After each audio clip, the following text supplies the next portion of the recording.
Hey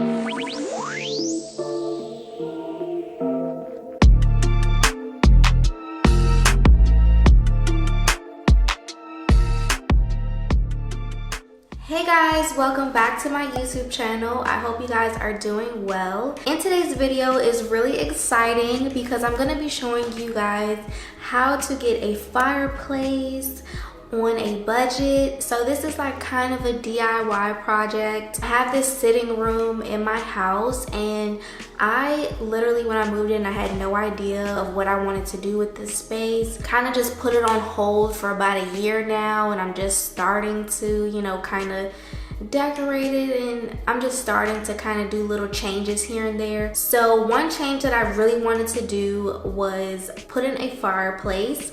So before I put in a fireplace, I had to paint the room. It wasn't an ugly color, it just wasn't really my style. It wasn't inspiring me to update the space.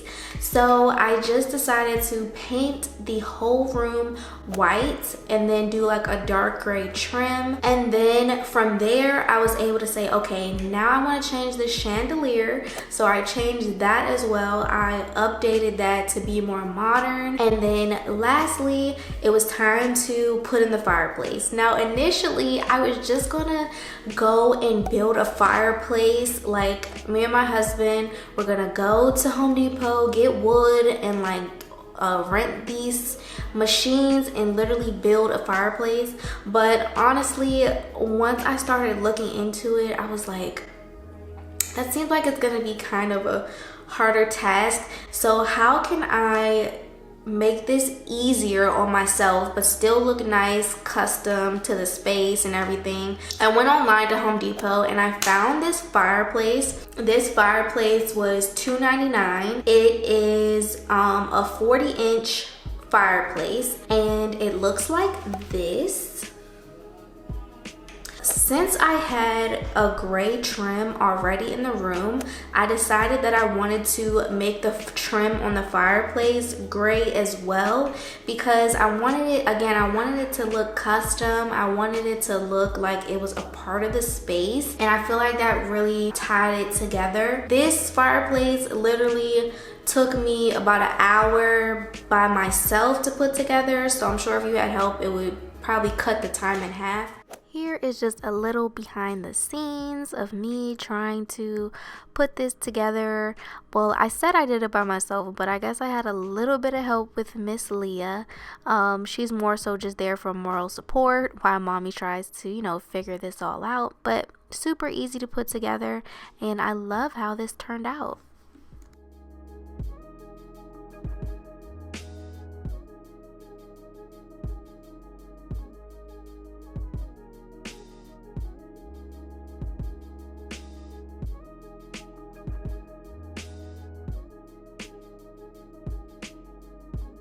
Super easy directions to follow, and it looks really nice. So before we get into this video, I just want to remind you guys to like and comment this video, and also subscribe to my YouTube channel.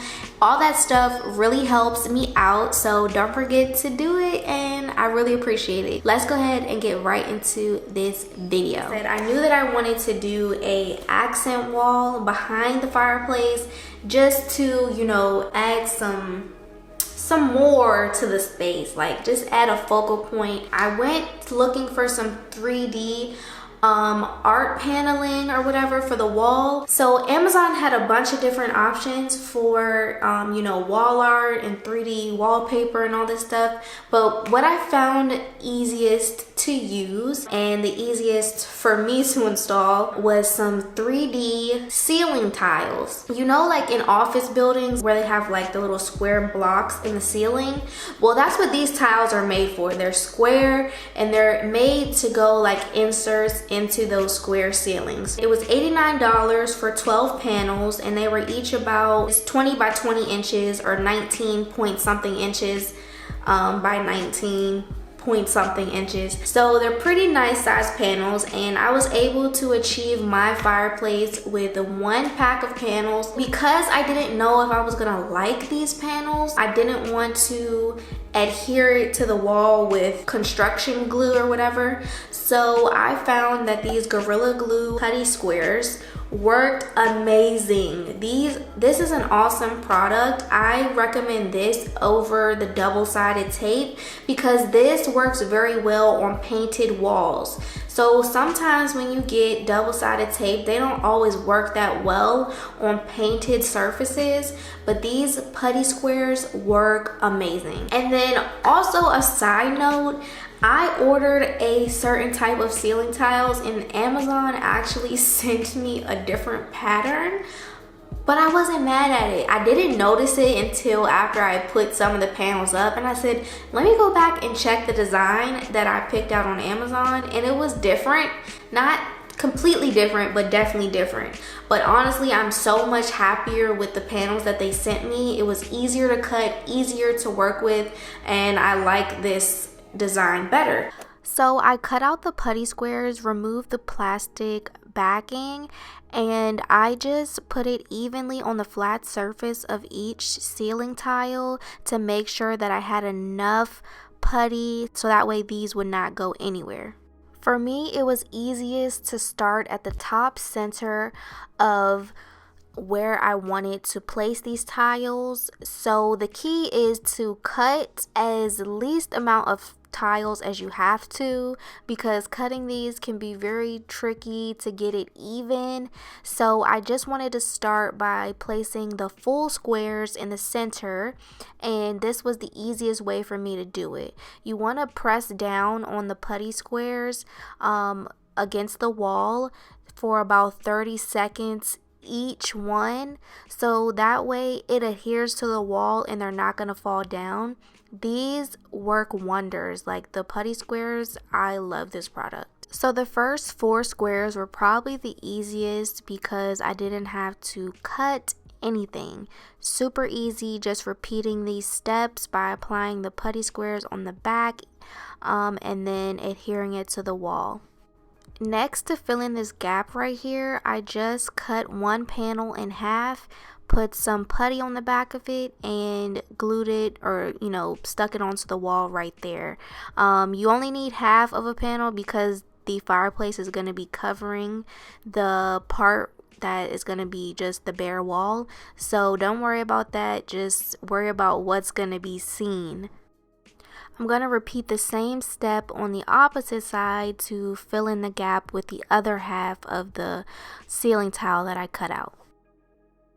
Now you'll see me measuring the gap of the remaining space that I need to fill in on the wall. This is going to help us be able to cut an accurate piece out of the ceiling tile to fill in that remaining gap. And it should be the same length on both sides of the fireplace.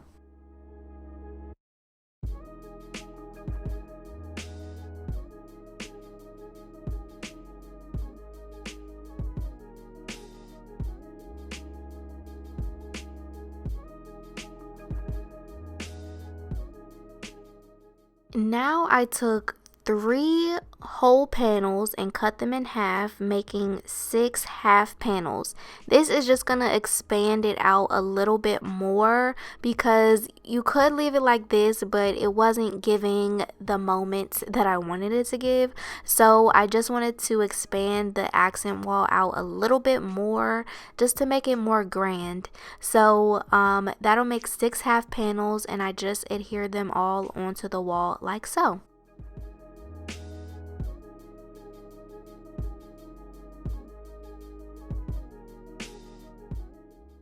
And then lastly, to fill in that little square gap at the bottom, I just had to measure and cut out to the best of my ability a square that would fit right there.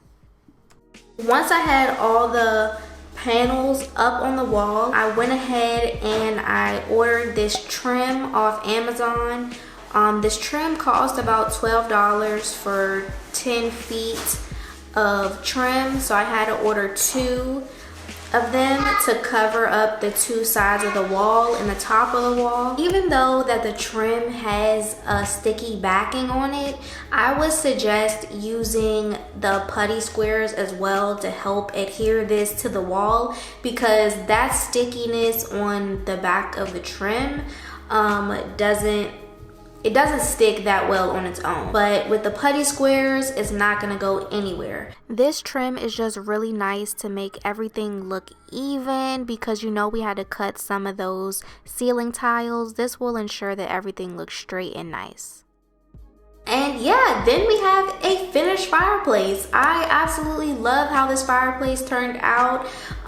Super cute, super modern, and it just fit the space very well. And now I have more of a focal point of the room, and then it helps me know how I want to lay out my furniture in here and everything. So I highly recommend this fireplace hack. It's super easy to do on your own. I literally have like no construction skills or whatsoever. I just kind of, you know, wing it. So if I can do it, you can do it as well. I'll have everything linked down below in the description box, and I hope you guys enjoyed this video. Please remember to give this video a thumbs up. Leave me a comment down below letting me know your thoughts about this video and future videos that you would like to see from me. Most importantly, don't forget to subscribe and hit that bell notification button so that way you'll be notified every time that I post a new video. Thank you guys so much for watching, and I'll see you guys in my next video. Bye.